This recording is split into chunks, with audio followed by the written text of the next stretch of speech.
Hey guys, how you doing today? The Well Kempt Man here.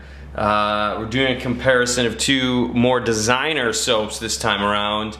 By designer, I mean they're probably not going to be found at your typical Target or your local grocer. You'll find them in the fancy men's aisle of Macy's or Bloomingdale's or that kind of thing. So I'm just going to call these, even though they may not be after a specific designer, I'll call them the more designer brands because the price point tends to go up quite a bit, usually 4 to 5 times more than your typical soap, and that's just for the package alone. Sometimes these guys, I mean, when you start looking at the usage, it's much more expensive. Let's just put it that way. You know, and a lot of the questions you might ask yourself is, why would I ever want to spend more on a face soap like that? But these are two that I'm pretty familiar with, and I can go into a little bit more detail. Just starting with the price, the Task on the left is probably the most expensive face soap I've ever purchased. It's $26 for whatever that amount is. I don't know, let's see, the exact volume is 3.4 fluid ounces.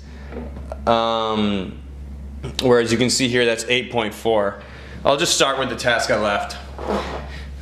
This is not only one of the most expensive ones as far as the raw package value at $26, it's also so quickly used up. When you start squeezing it and using it, you'll find that that tube does not last for very long. One of the things that could contribute to that is the fact that it's not very dense. It comes out rather quickly. Sometimes it's not a bad thing for face soap. The only time where I don't like it when it's kind of a thin feeling to the liquid is when it's so thin that it squirts out and I end up losing some because the stuff's expensive. I don't want it to go right down the drain, right? So that being said, this one is pretty thin. I'm not saying it's so thin that you lose some because it shoots out, but it's not one of the more dense kind of liquids. Definitely not a gel. But that being said, the odor, the scent of it, quite pleasing. On a scale, I would lean definitely more towards the positive. I mean, it's like 80% of the way to something that I really like. Felt like I got a clean face, not overly moisturizing, but yet still did a good job. So I think the Task on the left, it does a fairly good job of what it is, but just really expensive. And even when it comes down to the usage out of the container, I find it to be a little bit light. I mean, I didn't feel like I got a ton of usage out of that particular container, especially considering it's $26. Now, the Zirh on the right happens to be one of my more preferences in face soap. The Zirh that's a metal container made out of, I think, aluminum. It's a bit different. It's a little more unconventional than a lot of the other guys. I've been having a hard time finding it lately. A lot of the distribution channels in the US have kind of dwindled. I found it online. Surprisingly enough, I found it on Amazon for a really good deal. Normally this would run around $20 or so a bottle. Still quite pricey.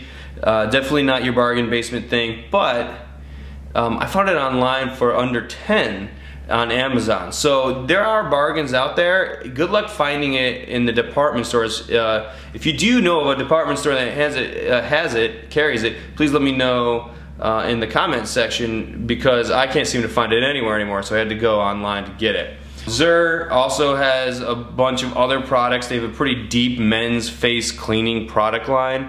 The couple of reasons why I like this one on the right, the scent is above average as well. I think these two are kind of equal in how good the scent is.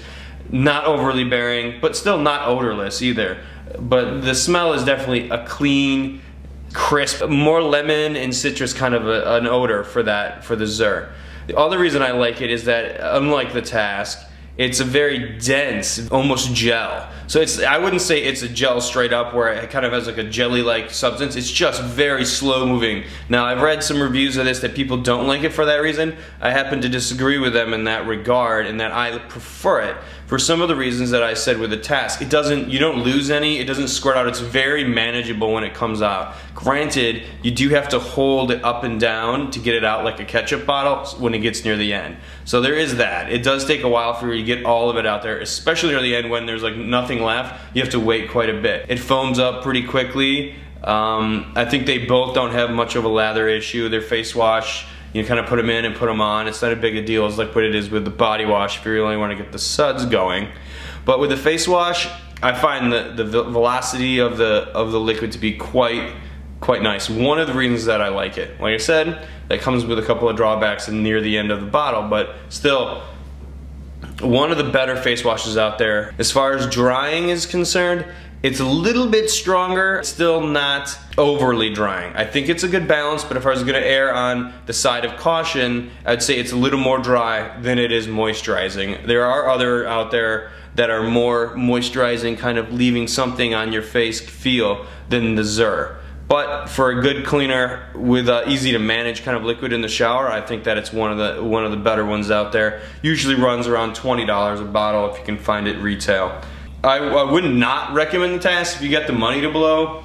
It's definitely something you want to try out. I would recommend trying out both these and figure out your favorite thing, but let's kind of round them up with these two designer ones. Thanks for watching, guys. If you got any questions, comment section's where they go, and subscribe if you love this kind of stuff. Thanks a lot.